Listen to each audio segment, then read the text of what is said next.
Hey fellas, just saying that can't make the pod this week. Found myself in a white and soundless place. Like, I mean, I can still see things, like as a mirror dimly, but like, can't quite make it this week. That being said, you have a fun time on your Game Grumps fancast.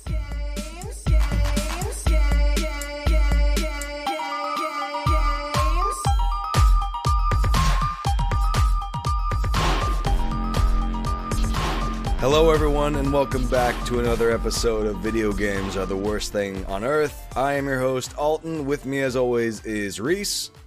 What up? We're doing it again and again and again. We ain't never gonna stop. You can't stop us.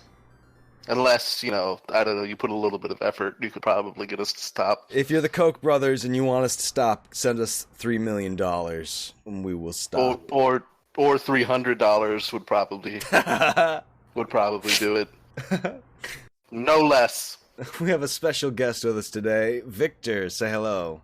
Hey, how you doing? It's me, Victor. It's Victor, everyone. You know him. You love him. He is the internet's favorite boy, Victor.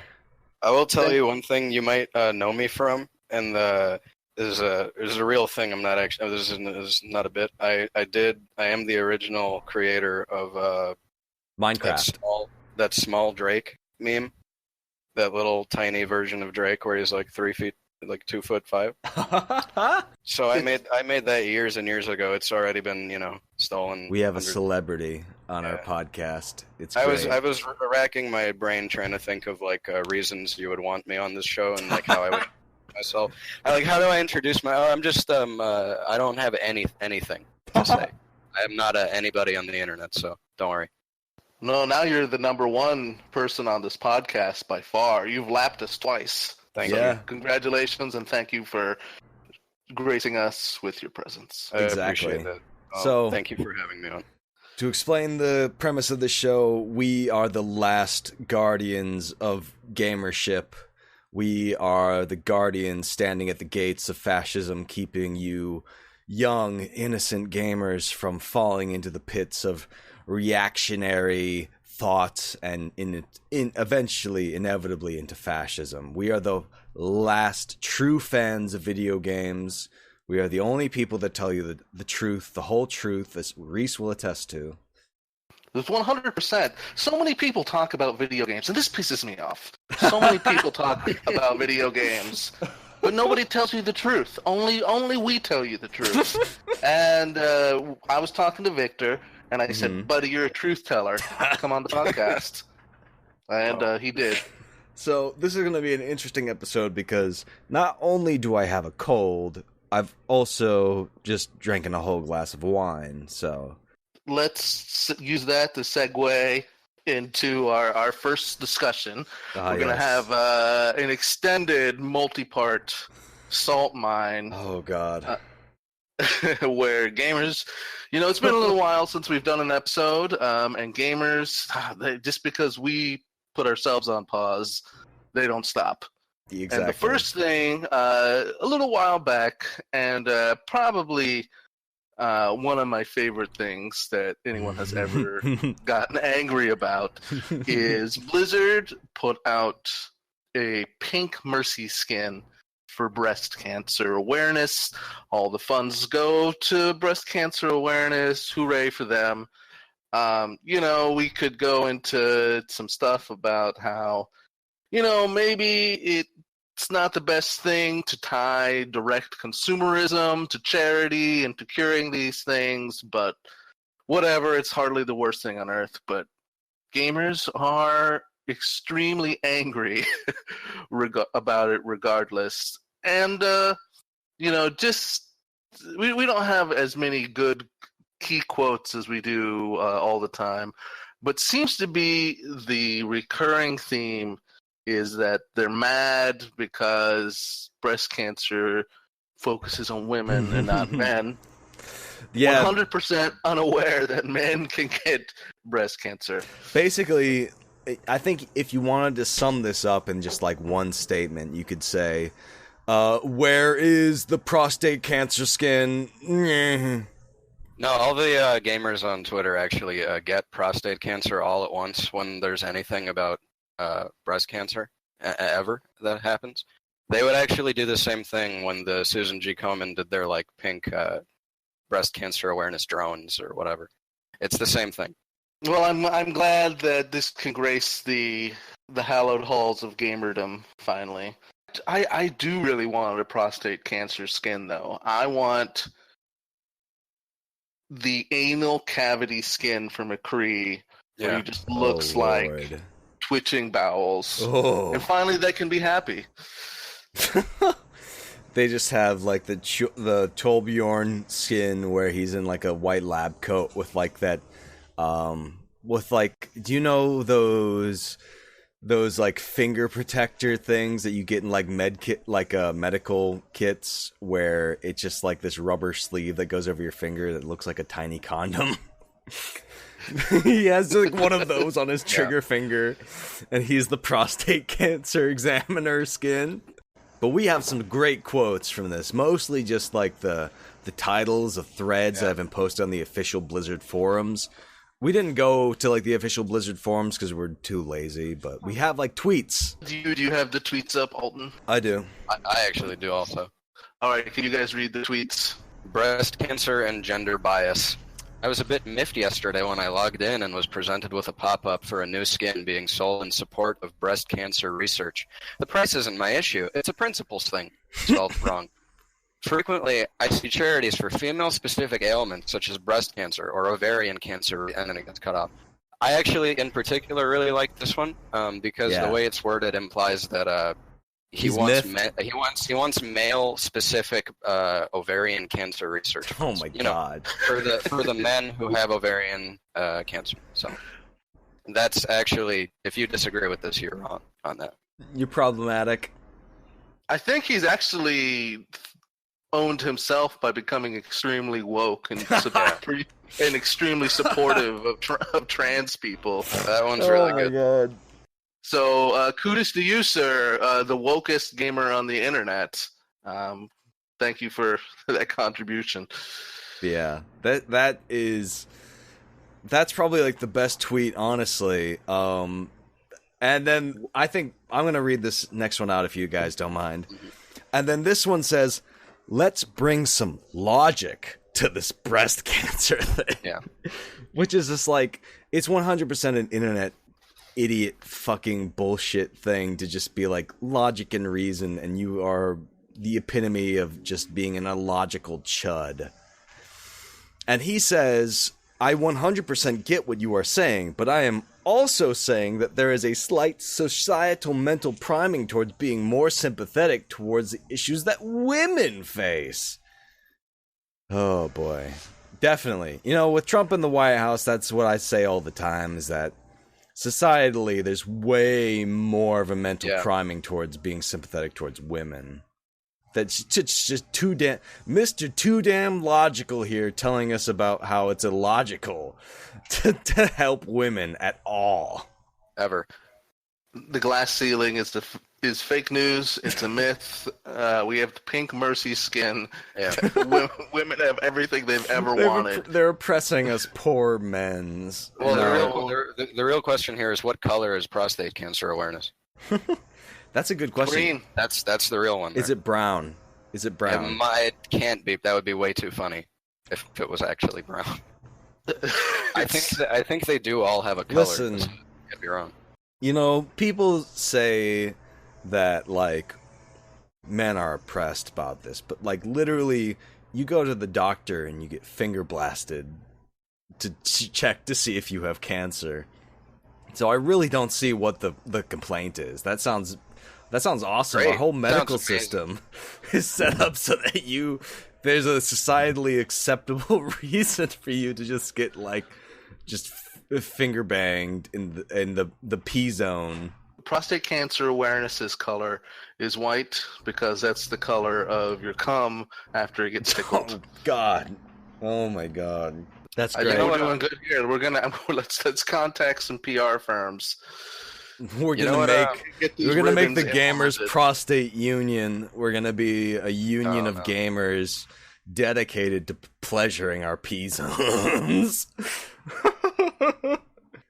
I think we probably move on. This subject is honestly very, very funny, but it's basically the same thing over and over again. They basically, when will Blizzard ever release a prostate cancer skin? That's basically the summation of what this whole grievance is. I also did want to add, like, this, a lot of this kind of thinking reminds me of that, I forgot who made that joke, but it was like a long ass time ago. It went like, you wouldn't run through a cancer ward reminding all the patients about HIV, right?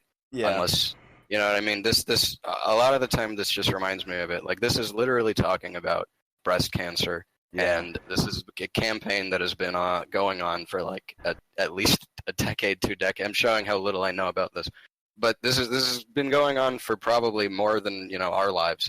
This pink breast cancer campaign shit, and it's just very, very silly because all of these commenters, all of these tweets, or like all these you know, forum posts, these people are like trying to make themselves look like they're I'm not talking about, you know, any of this toxic stuff. I'm just saying, like, you know, for us truth seekers, we need more equality in this representation. It's like, blah, blah, blah. It's very, very stupid, but you can see right through them fucking immediately. It's like they think that they are the only 8th grader in the room of kindergartners, and they can just completely lie, like, in the dumbest way possible, like, oh, I'm just trying to do this for logic. I don't actually just hate women secretly on the inside, like quietly boiling underneath everything I say. Yeah, I mean, and I don't know why you can't just like give it to them, just be like, yeah, breast cancer's a thing. It's hardly the worst thing that money is given to it. I think if you wanted to like level a real criticism at this, it's the transactional nature of, like, you know, you pay Blizzard so they can give money to this, and it's just, and Blizzard can look like the good guy. And it, I don't know, it feeds into this kind of like PR thing. You know, I'm sure buying the breast cancer awareness skin gets you in the mood to buy some of them loot boxes. Yeah, and they've done the studies on that, and like this, I don't know, it kind of gets under my skin because Blizzard does this regularly, where they like to position themselves as the good guy company without making a stronger, like, a real effort. It's like when they decided Tracer was gay, and they put it in the comics, and they said, oh, aren't we so revolutionary? And, you know, gamers lost their minds about it, and that was funny, but it's never presented in the game in any way, shape, or form in your face. And, you know, it's a multiplayer game, so you can't like have story presented that way, but they put a lot of story touches for the other characters in there, and it's never once mentioned that Tracer has a girlfriend. And I don't know, it's just like, that's my distaste when Blizzard does this stuff. It is really tough for them. It's super tough because now that Tracer's gay, everyone stopped making straight porn of her, which is perfect. Immediately, like, no, the same they day, didn't. They did not. They did not stop. They did. It all stopped being made instantly. They were like, what is this? I can't do this anymore. We have to respect canon. That's what fandoms do. That's exactly right. Canon. Shippers are well known for respecting the actual sexuality of the characters they're portraying. Yeah. But anyway, I agree with Reese that is 100% like the most annoying thing about Blizzard is that they are what we would say in the business as performatively woke, and that they are woke only when it suits them in a business sense. But we have so much more things to cover, my friends, and the salt mines are only about to get saltier as Battlefield 5 has released, and the worst thing possible has happened, and there are filthy, dirty woms in the trailer. Speaking of performatively woke, can you believe that EA has put a woman in a video game? I cannot Jesus believe Christ. Pushing their politics on us. Down our throats. Were you aware of this at all, Victor? Was this on your radar? Yeah, absolutely. My friends showed me this when it came out. And we we were watching it kind of the same kind of few hours that it came out, and like not live obviously, but we were watching it, and none of those really like horrible like oh my god a woman comments really came in around then. I think the first few hours of that, like of the response, was just like who is the director of this goddamn fever dream that we're watching? Like, what is this? And then only like maybe the next morning we were just like, oh well, people are actually really mad about that I guess there's like a woman in there. Yeah.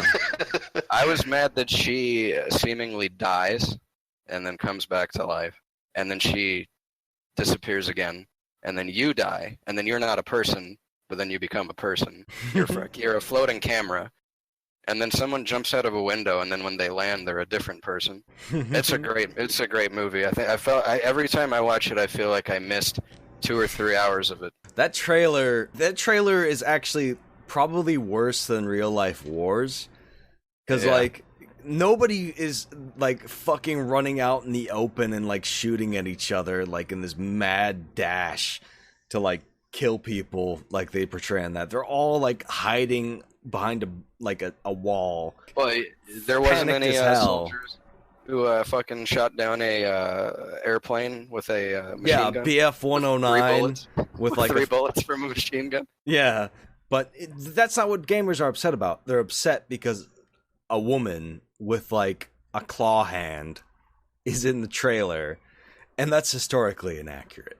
Seems very much facetious now at this point.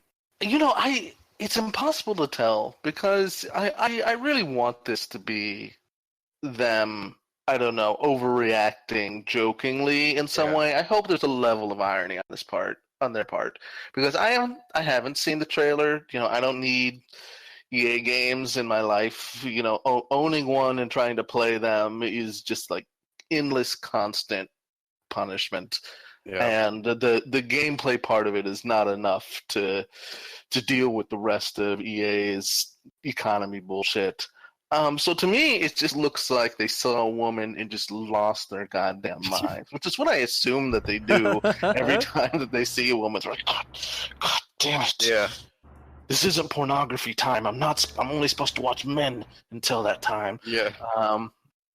So I don't know. I have a series of tweets that I stole from our favorite website, Video Games Are the Worst Thing on Earth's favorite Twitter account, Shitty Gamer Takes, and I would like to take the first one because he is my favorite reactionary name. His name is a fucking fucking doozy.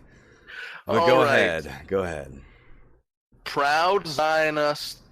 I can't even say it. Proud Zionist 32 says, in response to, I assume, some very reasonable defense, inclusive and diverse. You sound like an SJW propagandist for some liberal media rag. I'm definitely boycotting your game now. Your commies don't deserve any of my money. War is a man's game. Women don't belong on my battlefield. Oh my god. Hashtag not my battlefield. Oh man. Hashtag not my battlefield. Oh. So if you guys don't know, hashtag not my president was trending a little while ago because, Trump is a syphilitic, idiotic, just rapist son of a bitch. And most people have an issue with him, to understate it quite a bit, an issue with him being president. And so hashtag not my battlefield is like borrowing from that the fact that there are women in this game is the same thing as having a sexual predator with like a neurodegenerative disease as your president. It's the same thing, basically. Women in video games is the same thing as having a fucking lunatic in charge of the free world. 100% agree. It's very silly that out of everything, they sat down and they watched that video, and their biggest problem with it was that there's a goddamn broad in there. There's a dame in there, and she's got a hand that's not a human skin. She's got a prosthetic. That's what they. Not a real man with not a real hand God damn it, EA. These guys are they sound like they know a thing or two about World War II. Oh yeah. And to sit through that and find that as your only qualm with this video, that's insane. Also, the guns in that video are I don't know. You guys aren't maybe gun nerds. I don't know.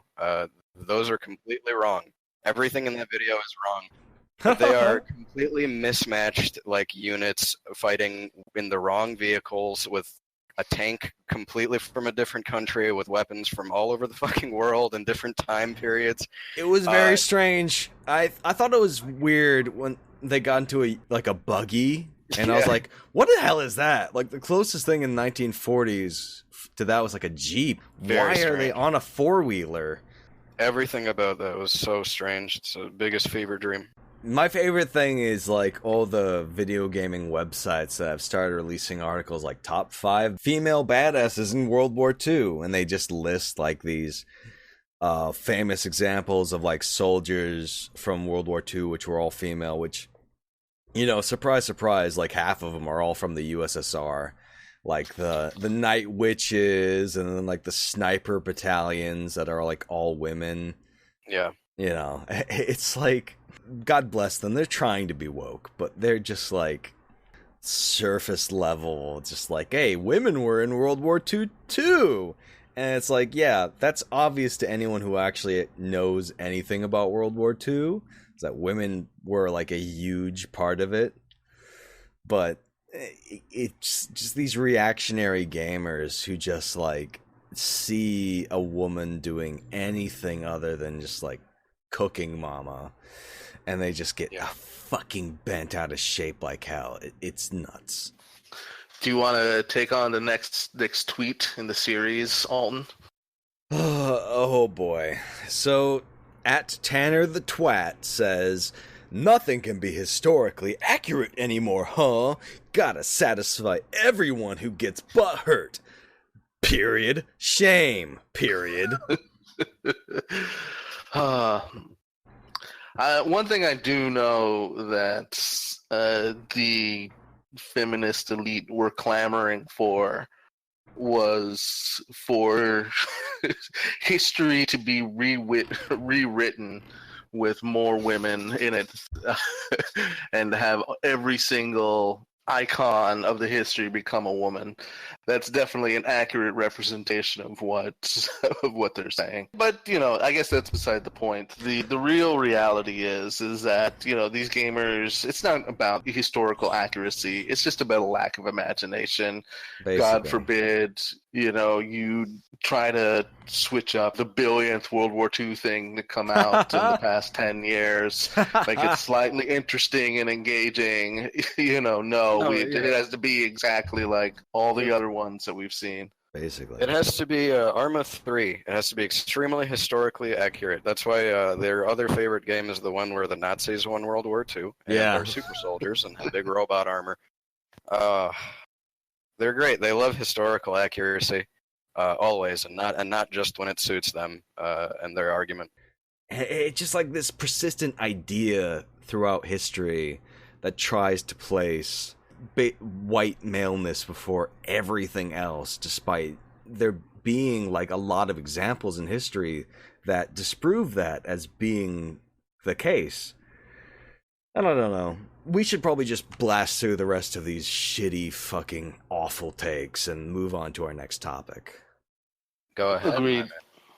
All right. So this one comes to us from Josh Brown, 2430. Doesn't this diminish history? All the people that died out in the front lines are forgotten to place female characters in their place for the sake of inclusivity. Dangerous precedent to set now that history can be changed to accommodate groups.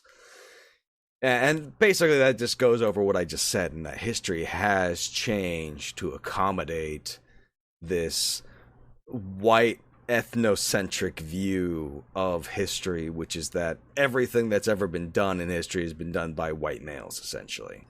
Victor, would you do us the honor of reading the last take that comes from us from Adrian W.?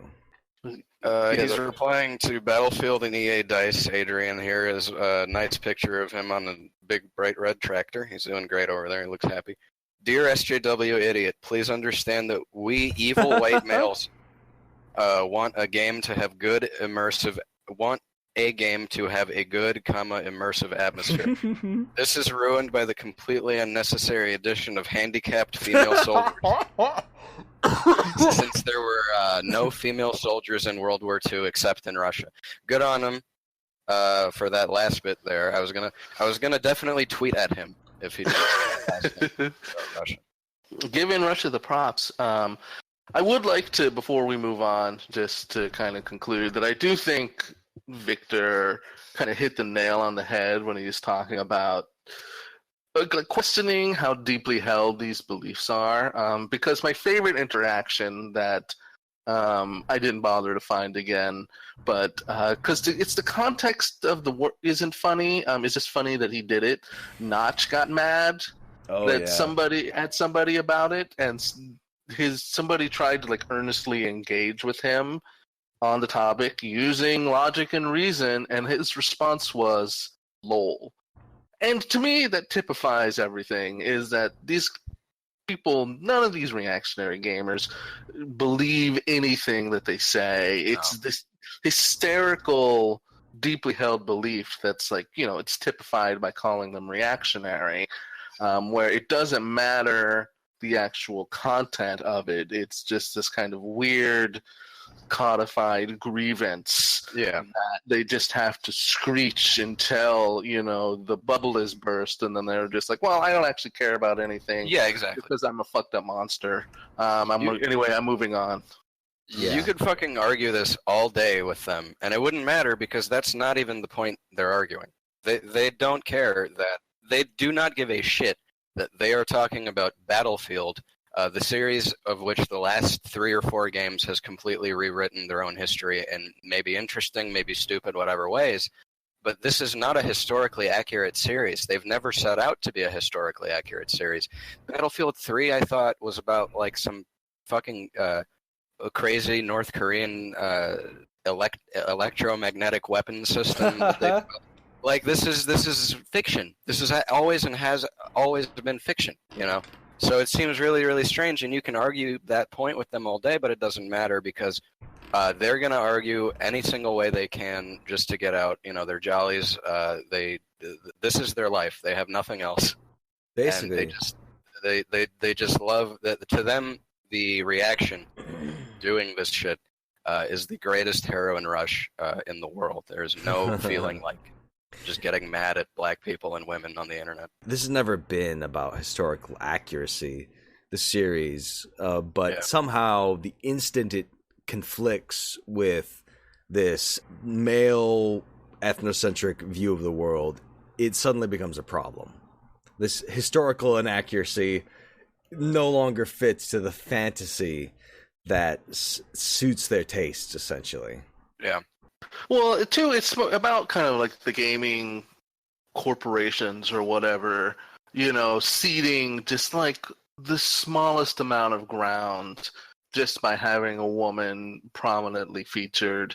That's what really bothers them, is that it's that they're, when they talk about how they don't like this shoved in their face, what they mean is that a millimeter of the white ethno-state attitude that has been so prevalent is getting ceded away to, it's still mostly the same, but it's just like the most basic nod to a larger audience, and they can't stand that, and they have to immediately, they've been trained by all the other, the Ian Mile Cheongs of the world to freak out about it. So I think that kind of plays nicely, or segues nicely into our final bit of the salt mine, which I think, to me, is a lot funnier than the Battlefield thing. SJW awareness on Steam. The Steam curator to rule them all. This guy is doing a massive service. His name is One Angry Gamer, and that sounds like a dude I've heard of before. Maybe I think you mentioned him before, Victor. He has one of those names. The logical racist or whatever, What he does is he recommends or does not recommend certain games for their SJW content and has a kind of middle category called informational. Like if you want to get the game Flint Hook, he wants you to know that there's SJW connection. Message in the developer room shows one person's had shout out to corrupt SJW Patrick Klepek of Kotaku and Giant Bomb fame. And it's just like Oh man. I love this. I love It's one of my so favorite great. things. He has 4 different no wait, let me count them. Tier 0, Tier 1, and Tier 2, 3, and 4. He has tiers of recommendations based off of how he perceives their SJW quote-unquote relationships. And he has fucking Nier Automata as a tier 0. Triggers SJWs. Developer supports sexy women in video games and has been targeted for having a sexy woman in high heels as a protagonist. Which is how I imagine they talk. What I like too is that he only has 2 other recommended games, which is Galgun, which is some anime game. I assume, It is there are very titties sexual involved. in nature. You basically shoot love at women, and I think that Jeff Gerstmann has done like probably the best video series on how this is essentially like a creepy pervert thing. You should read his caption for that. You should definitely read his caption for that game. T1 triggers SJW, slammed in various SJW publications for being sexually explicit with virtual teenage girls. Ugh. Which is good.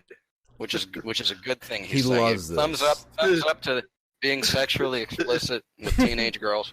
Thumbs up to that one right there. Yeah, I think that's that's quite a version of the moral high, and points for originality. And then of course he has to have the most like basic bitch anti-SJW recommendation.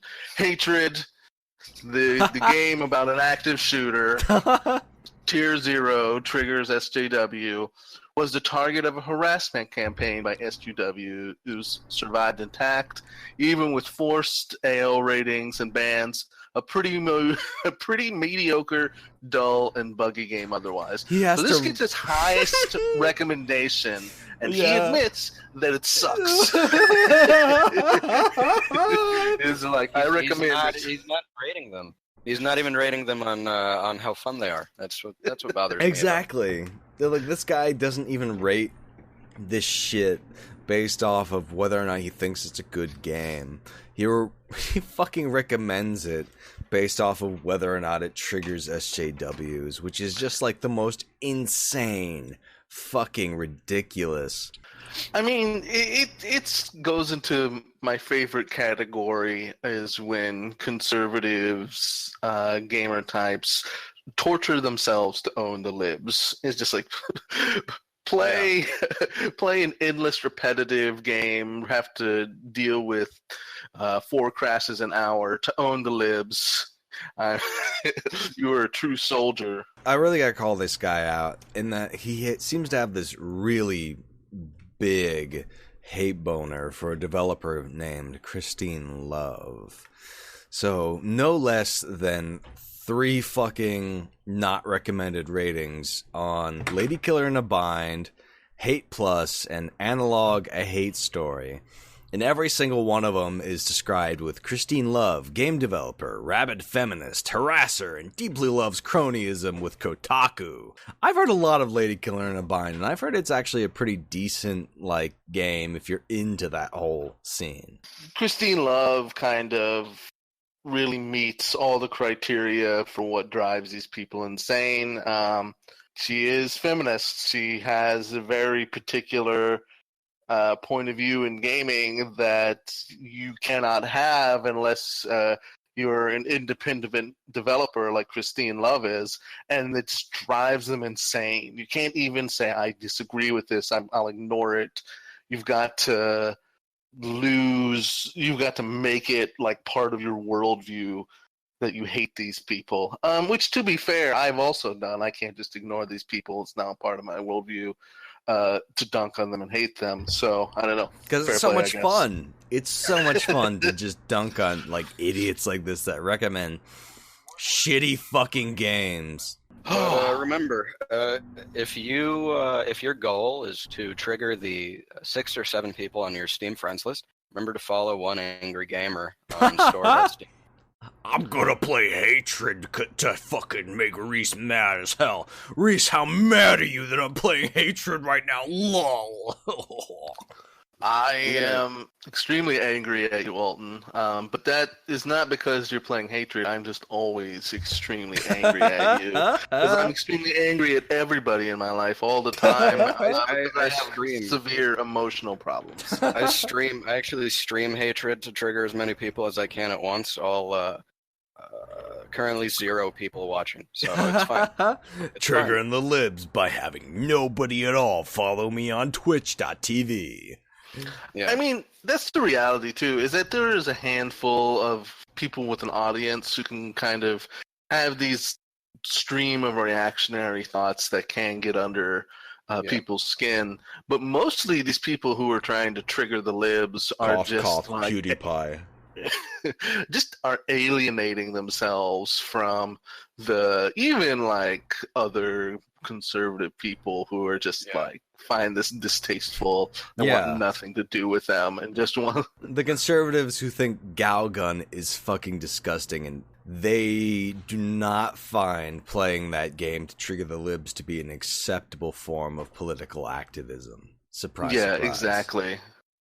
It's like the Milo conservatives who are like they're happy to take the money from the pathetic gamer wing of the party, but they would never be seen with them in an environment except where those people had to pay to take pictures. Okay, so the next thing on our plate that we must be forced to eat, like that guy in the beginning of 7, is the New York Times a couple weeks back posted this tweet to one of the most beautiful articles of all time. America's 150 million gamers want to gather. They want to sit next to each other, elbow to elbow, controller to controller. They want the lighting to be cool, the snacks to be Hot Pockets, and they want a full bar because they aren't teenagers anymore. Did you read this article, Victor? I read maybe 60 or 30. I don't even know how much of it. I definitely started it, and then I don't know. It was a lot of nothing. The whole article felt like a lot of nothing. It's basically them trying to reinvent the cyber cafe as something they just thought of, but with this kind of like extremely kind of like super consumerist esports vibe to it. Yeah. And the way that they frame it is that like the movie theaters, malls, etc., everything's failing. The one thing that can pick everything up is by giving gamers a place to gather where they can play Fortnite together and call each other the N-word, like a true community does. Yeah, so we read through this before on our podcast where the audio completely failed, which is why we're so late with this one. But essentially, this New York Times article can be summarized by this one line they have, which is, "Here's how to save America's malls." So, in essence, this is not about coming together as a community and breaking out of the shell of neoliberal hellish capitalism where everything and everyone is alienated to the point where they don't even see each other face to face anymore. This isn't about, breaking gamers out of their shells and really creating a community where they can actually see each other as people and reconnect with their basic humanity. It's about saving these failed capitalist experiments like the malls. To me, it's not so much that like this thing is particularly like that mind-blowing or surprise. It's just typifies everything that's wrong with gaming right now. It's just like how it's so consumer-based. It's such a, I don't know, it has no real focus on like the kind of like pitfalls of what could happen in a place like this. You know, the idea of being just like in a room just packed full of Fortnite players does not to me seem like a fun environment. You know, it seems like a place where I'm going to get called slurs by somebody and that person will receive a warning if I'm lucky. You know, places like cons and stuff like that, where kind of like nerds gather or whatever, have to have kind of like a specific policy that deals with people who don't behave well. And people who behave poorly are a bulk of gamers, it tends to be. So it's like the idea of just kind of like trying to lift that up just seems incredibly problematic to me. And I don't know, would either one of you guys eat a Hot Pocket in public while playing Fortnite? Yeah, absolutely. I mean, I'm really grateful that you brought up the fact that this is like based solely off of consumerism. Yeah. And that, in general, that is the whole problem with this gamer identity, is that it is based off of nothing but consumerism.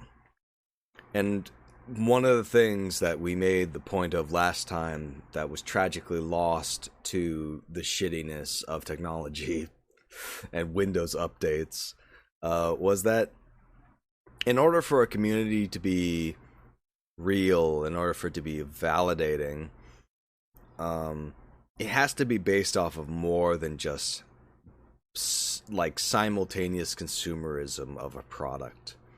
It has to have standards. It has to have some sort of internal policing to keep people to those standards. It has to have values and morals based off of things other than just consumption.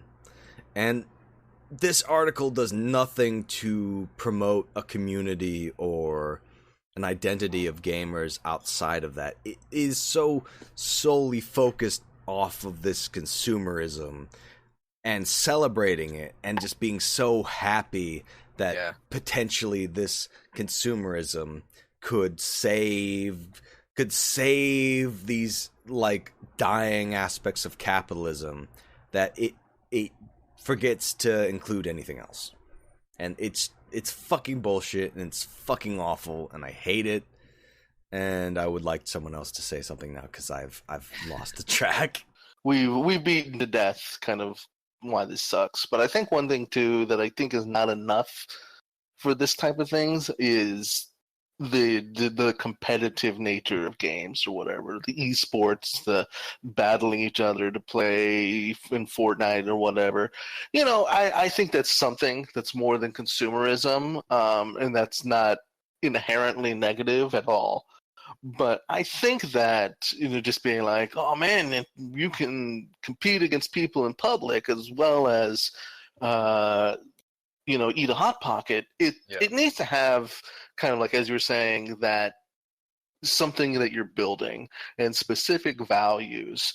Because to me, like I don't have any, I'm not naive enough to think that this would happen, but like to me, it would, a fantasy would be, how cool would it be to kind of go to this place and to, you know, meet some people and you all play Minecraft together and you build something and you forge a bond doing that. Or even if you're competing, you forge that bond, and that is through the design of the space and the setup of the kind of the rules and the constraints of the social space that is focused. Like I want that granular detail of, you know, how that's going to happen. I'm sure there are people out there who think about that kind of thing, and I don't think that those people are involved in this terrible gaming arena. Yeah, I want to really stress that we don't think that people actually meeting each other face to face is a bad thing. I think, for the most part, actually creating a community would be an incredibly good thing. But the issue that we take with this article, especially, is this complete, lack of actual community or actual shared values of a community that you can always rely upon and fall back upon when you have disagreements, And this is not realize anything beyond just shared consumption. It's like being in a room full of people just all eating whole turkeys, just going nom, nom, nom, nom, nom, nom. We are the turkey boys, the proud turkey boys who eat the turkeys. I don't know. What do you think, Victor?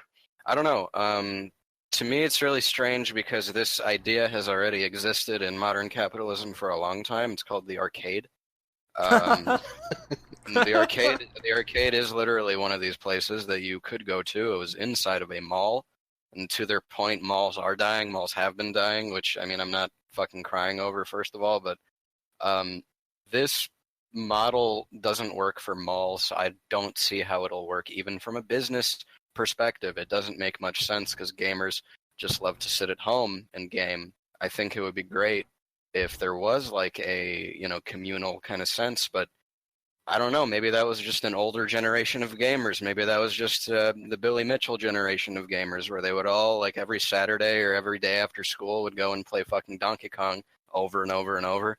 But it's just not here today. I don't think we have the kind of games nor the kind of gamers to facilitate that kind of, like, positive change. And yeah, I totally agree with you guys. Like, this is all coming from a place of profit. This is all coming from a place of, like, how can we extend microtransactions to real life situations? How can we charge them like in-game currency for like 5 pizza pockets brought to your table every third? Like, I swear to God, all of this is just some poisonous garbage. But I don't think it's as, like, revolutionary and crazy as this article makes it out to be. It's a whole lot of nothing. It's basically what I said in the beginning. Like, it's, how can we extend our microtransactions and milking of these consumerist cultures to the real life? That's essentially it. I think you made a very good point, Victor. I think that's exactly the point I was trying to make, but I have a cold and I'm also drunk. So no, you're good. To kind of put at least my last point on the table, is malls there is no sustainable business model for malls, because the only reason malls exist is because they got obscene tax breaks back in the 80s to build them, and they didn't have to pay money for the insane price it took to heat and air condition the place. They got massive tax breaks for the spaces and the rentals, and as soon as they started having to actually pay to upkeep the malls, that's what caused the mall kind of like boom to fall apart. Yeah, that's exactly. the reason why only weird specialty stores exist in most malls now. It used to be you'd find one of everything in the mall. Now it's like, oh, here's the blanket store and the local sports team store and 6 knife stores, because that's the only people who can afford to pay the rent or even need to, because either the other places have figured out better business models that don't involve these brick and mortar solutions anymore. So I don't know, it's like I agree that this article is kind of just like, it's the New York Times, it's to explain to the normies, it's like, oh, there's have you remember the arcade, this is different, ? So I don't know. It's it's a whole lot of BS, and every person they interview or talk to is like the brand manager of some esports team or something like that. I don't know. So funny. It's the total lack of insight that we expect from the New York Times in 2018. Exactly. Let's just take a brief moment before we move on, when I would like to move on to this next topic, which I think represents a real community, to say that the New York Times can suck both my balls and my dick for all eternity, because they are fucking awful about giving just chuds, reactionaries, and fascists, out and out fascists, a platform to mainstream media. They can just fucking gargle my balls, and I hope you gents can agree to this. Can I say something there? Sure. Yeah. Sorry, I was just waiting for a moment where no one was talking so I could go grab a soda from the fridge. I know you can edit this out later. I'll be right back. People want to gather and podcast to grab sodas from their fridge. They want to gather in their threes to consume sugary beverages. The idea of eating a Hot Pocket in public is so fucking embarrassing to me. Like, I don't even have any dignity. I really don't. But, like, if I eat a Hot Pocket in private, I'm like, something's wrong. I'm bad. This is disgusting. This is and, like, I eat the whole thing. Like, it doesn't stop me. But, like, in public, I would just be like, oh, I'll just wait till I'm gonna leave and eat a Hot Pocket at home. Like, just serve a burger. Christ, what is wrong? Like actual food. All right, I'm back. You should mark this timestamp so you don't go looking for it later. All right. It'll Mark. erase the rest of it in post. If I say mark hard enough, it will mark the actual audio recording. Mark! There we go. I was just talking about how I would rather die than eat a Hot Pocket in public. I would rather go nude into this vaulted gamer space than to eat a Hot Pocket. Just serve a burger. I don't know why it can't just be normal fast food. Normal food. It's just like the only thing we serve is Pockets and Gamer Grub. We give you fucking Gamer Grub, Hot Pockets, and Doritos, and that's what you have to subsist off of for the next 6 hours, you freak. You guys remember LAN parties? LAN parties were dope. I remember LAN parties. I never understood that shit. It's like, oh, I'm gonna unplug everything in my house that connects to my computer and this already horrible, like, spiderweb mess of shit that I never want to ever look at. I pack that up into my car and drive 50 miles to go plug that into a table surrounded by maybe 24 other people who did it. I don't know. That shit seemed weird to me. I don't know. Maybe I'm the wrong kind of person for this, but to me it wasn't like that. It was like, listen, you're not wrong. It was a pain in the ass. Yeah. But to me, it was like I had, a half dozen friends. We all had PCs. It wasn't as easy to play online. Exactly. In before 2000 as it is today. So it was like, we would just take the weekend. We'd all go over. It'd just be the most filthy, awful nerd funk, and we just have a great time just playing Quake 2 or whatever all night. Speaking of filthy, awful nerd funk, boy oh boy, have we got an article for you. So this one comes to us via Kotaku, which, as you know, we are a big fan of because it fucking pisses off the absolute incel freaks on Kotaku in action.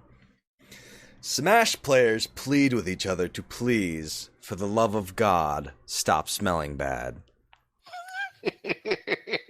Now, who would like to read this gem of an article? Well, who would like to start us off? We'll take turns. I'll start off. All right. This is by Cecilia D'Anastasio, filed to Super Smash Brothers. We love your work. Thank you for this. We love your work. At Jason Rusty Trombone, Hussein's first Super Smash Bros. Tournament at a hotel in Easton, Pennsylvania. He was focused on outmaneuvering his opponent when a nearby attendee's smell filled his nostrils. I get a whiff and I legit start coughing, he recalled. It smelled like he worked in a crematorium. His voice getting louder, he continued.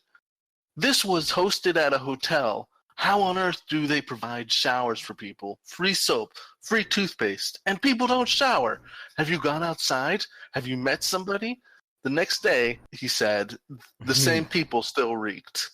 Yes. So this is starting to get at the core of what it's really like to be a pro gamer, to be in a room with a bunch of gamers. And maybe it's unfair because I'm sure many of them have at least showered recently, but The majority of them, however, After reading this article, maybe, yeah. however, it only takes like 5% of a community to never shower to make you the stinky community. Yeah. So this guy's name is Jason Husisian, which for our purposes we will be simplifying to Hussein.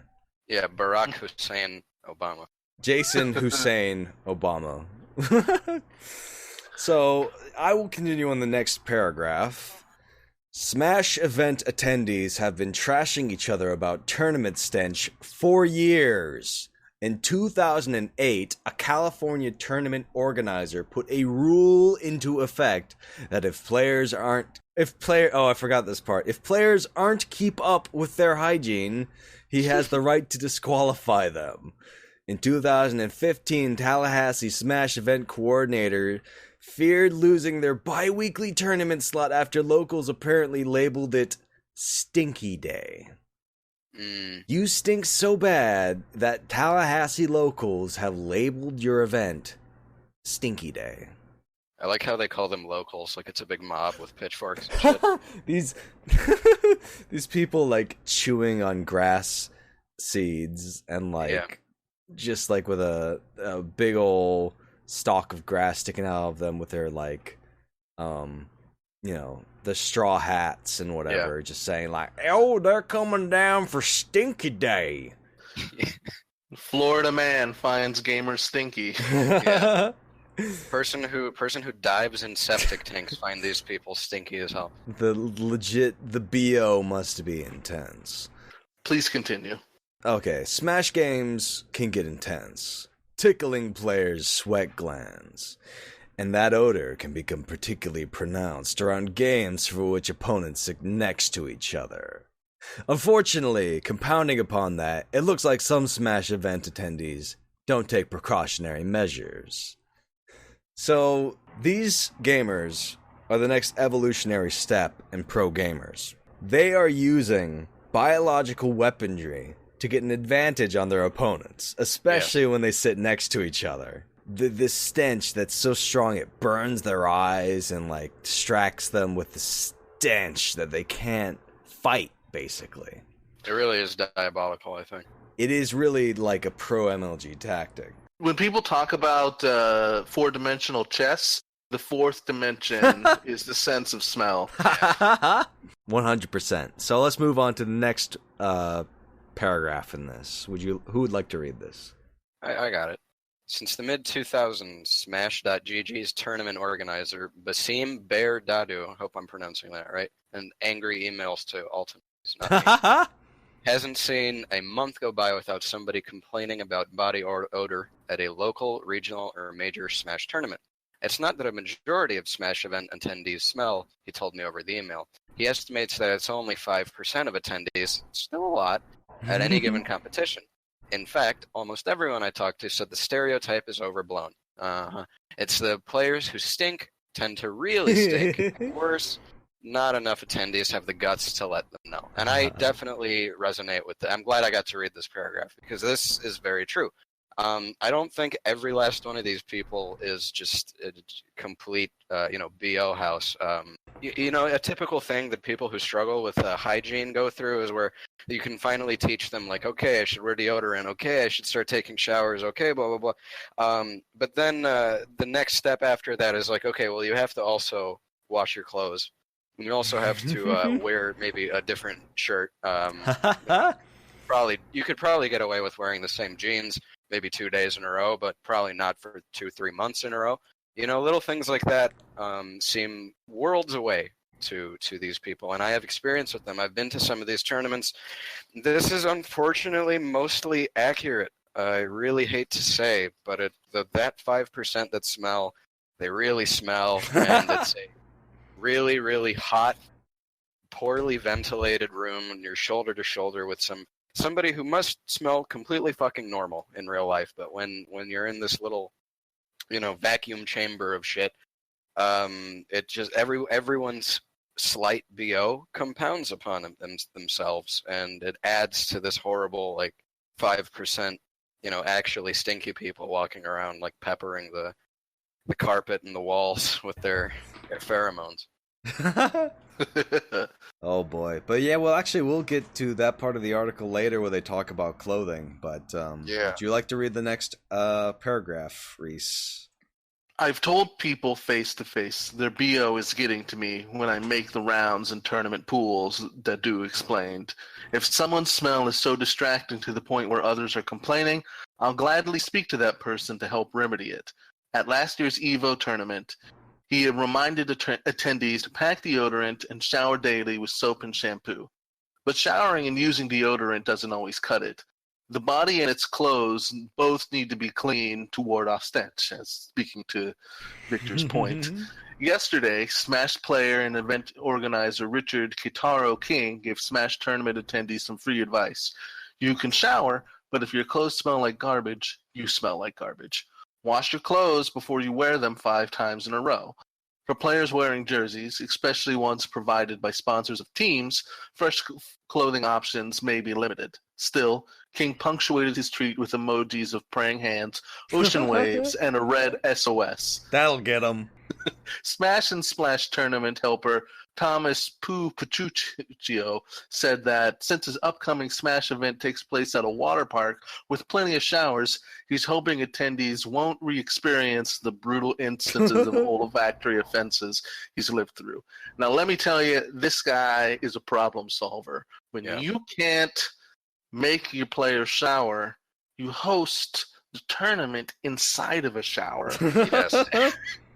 That way, there's no way they can escape the water. It's brilliant.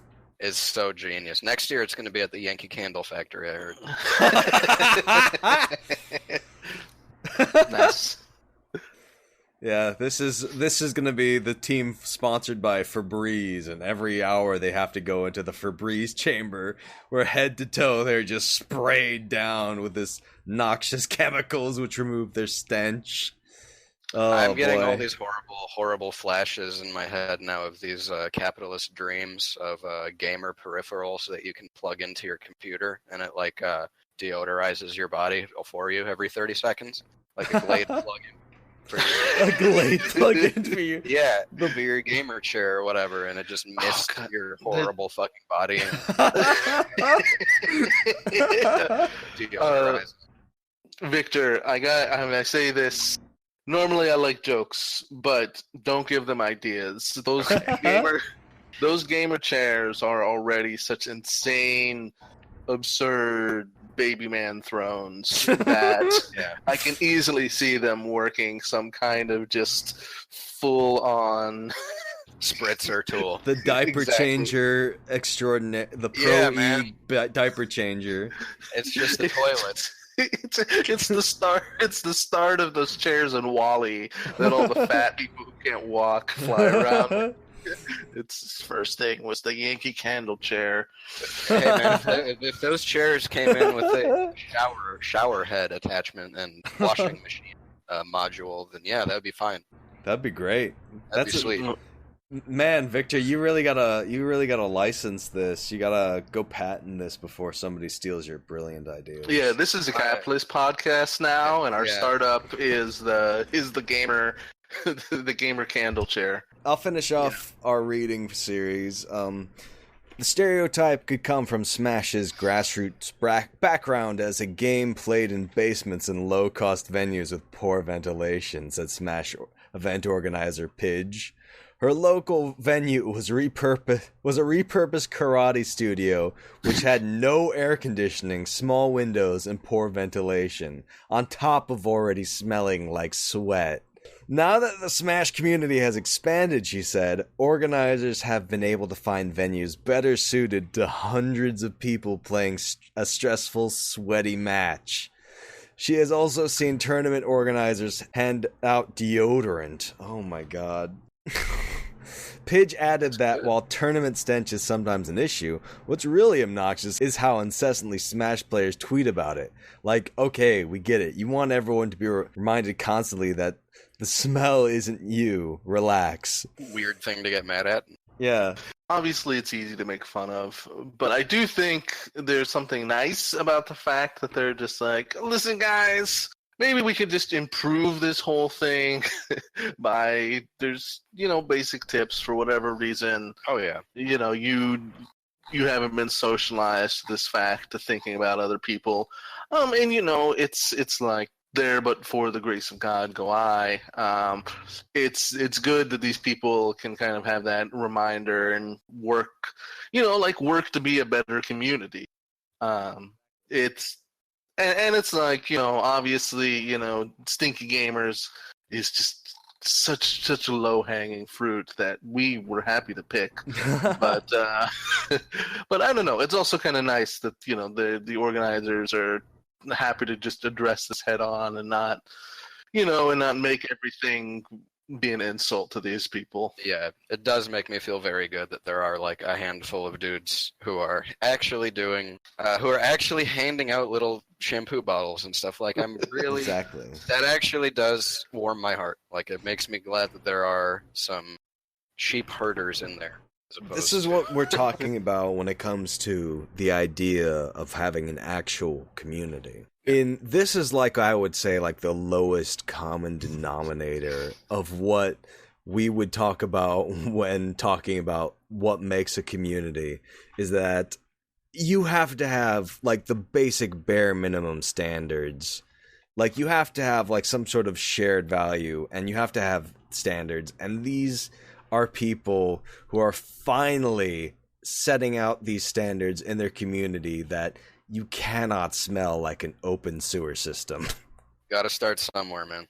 Yeah, and this is great. This is great. These people are being drawn into a community, and they are being held to a standard, and they are improving their lives just for the privilege of being in that community. These stinky gamers are being drawn like tooth and nail out of their hideous, filthy basements of hell, and being forced to shower and wear deodorant like a common human being. And that's great. I think that's great. Yeah. Well, and too, it's kind of like the less politically charged version of kind of like other things that have been necessary in other gaming communities and have only recently started being addressed, like like having robust sexual harassment policies at cons for the cosplayers and stuff like that, because it was just not addressed because nobody wanted to deal with an understandably difficult issue, but it made the community much worse and a lot more toxic. And just this kind of like basic addressing, these are standards that we're going to hold you to because we want the community to be better, and it's for the good of everybody in the community. That's how a good community should work. And it's not about who can make the most money off of these things, or it shouldn't be. It should be about, because I doubt that any of these Smash tournaments are being put on for the profit, anyone's profit. Right. It's just about this is something that a lot of people love. Let's make it the best we can possibly be. I 100% agree. I think that's a great statement to kind of close us out with.